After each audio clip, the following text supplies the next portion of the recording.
Je suis Dr Sekouna Diatta. Je suis enseignant-chercheur à l'Université Cheikh Anta Diop de Dakar, au Sénégal. Je suis également le maire de la commune de Mangangoulak, en Casamance, au sud du Sénégal. Et depuis un mois, je suis le nouveau directeur général de l'Agence sénégalaise de la reforestation et de la Grande Muraille Verte. Très bien. Alors, est-ce que vous pouvez nous raconter, succinctement, hein, sans faire toute la biographie, mais comment vous en êtes arrivé à être investi dans ces fonctions-là, ces projets? Oui, par rapport à l'enseignement, vous comprenez, c'est le cursus normal après le doctorat. Donc, j'ai été recruté à l'Université Cheikh Anta Diop de Dakar. Et puis, par rapport à mes fonctions de maire, à mon retour des États-Unis en 2016, j'ai intégré le PASTEF. Oui, le PASTEF, c'est le parti de l'actuel Premier ministre, Ousmane Sonko. Et donc, j'ai été investi localement pour les élections locales de 2022 que j'ai remportées. Et c'est ainsi que je suis devenu le maire de la commune de Mangangoulak. Et pour l'écologie, comment avez-vous été? Vous avez été très rapidement, très jeune, sensibilisé à la notion d'écologie? Ah oui, il faut dire que je suis né en Casamance. Je suis de la Casamance. Et qui parle de la Casamance parle des bassins forestiers du Sénégal. Et donc, je suis né dans la nature, j'ai aimé la nature. Et c'est pour cette raison-là qu'à l'université, j'ai continué à faire les sciences naturelles jusqu'à avoir le DEA, ensuite le doctorat. Et il y a un lien entre justement mes fonctions d'enseignant-chercheur et la récente nomination au poste de directeur général de l'Agence sénégalaise de la reforestation et de la Grande Muraille Verte.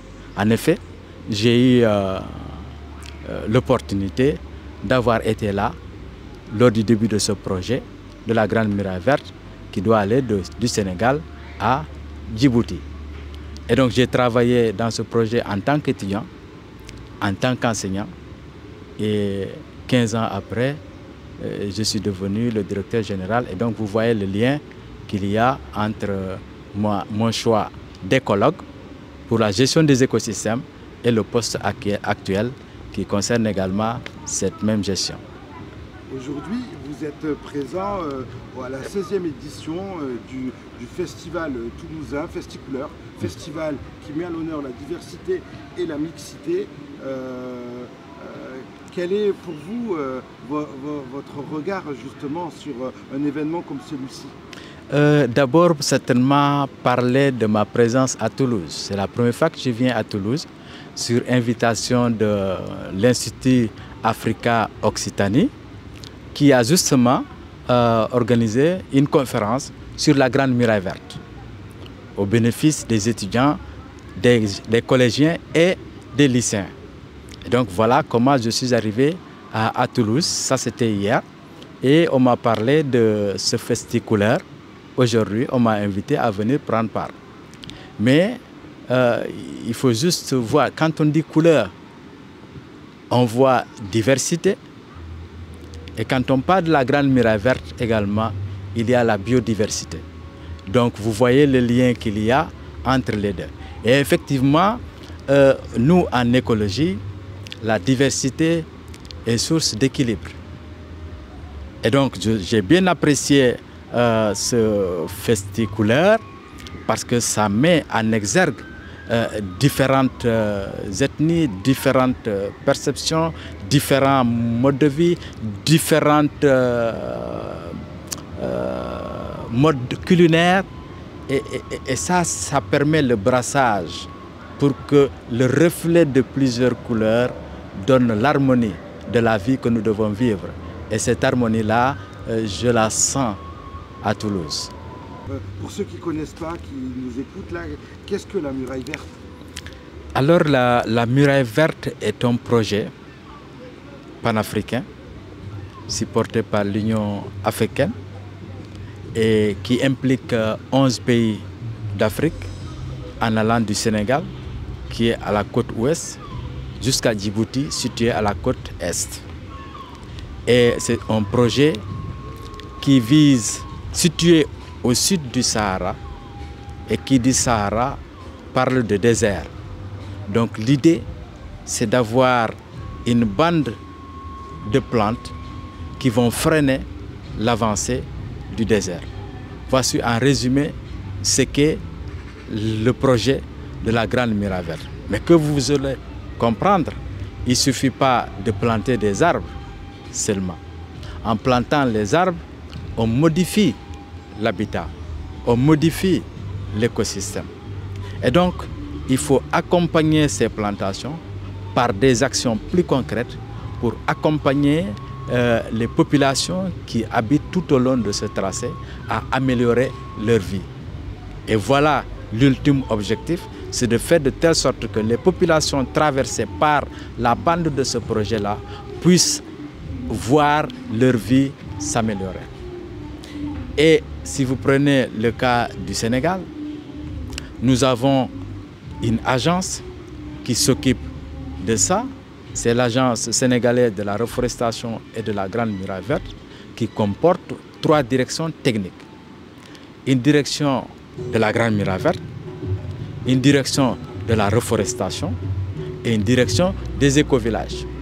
Aujourd'hui, qu'on parle d'une meilleure gestion de l'environnement, tout à l'heure vous avez parlé du lien étroit qu'il y a entre l'homme et l'environnement, il faut que les principes écologiques qui expliquent l'équilibre des écosystèmes puissent être utilisés pour mieux gérer nos environnements.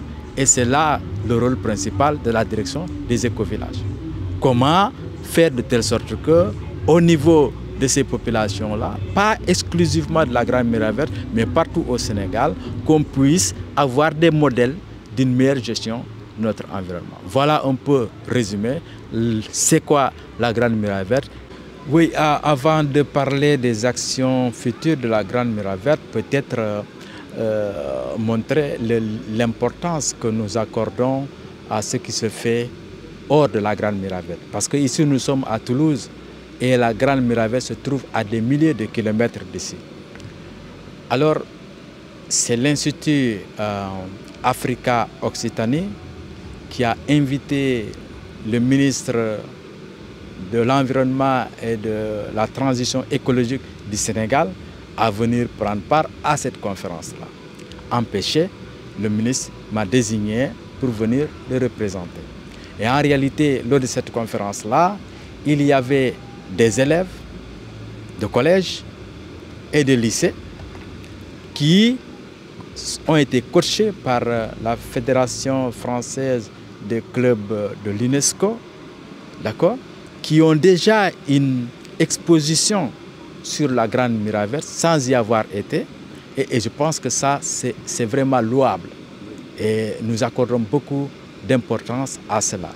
Des jeunes gens qui ont l'avenir de demain, qui auront l'avenir de demain entre leurs mains, s'intéresser aujourd'hui à ce qui se fait au Sénégal, en partenariat avec des élèves du Sénégal. Nous pensons que c'est un vrai modèle de projet pour permettre aux 2 jeunes de ces 2 pays-là de pouvoir envisager de meilleures relations de nos 2 pays par rapport au futur. Et si la Grande Muraille Verte est un prétexte, nous soutenons ce genre de projet.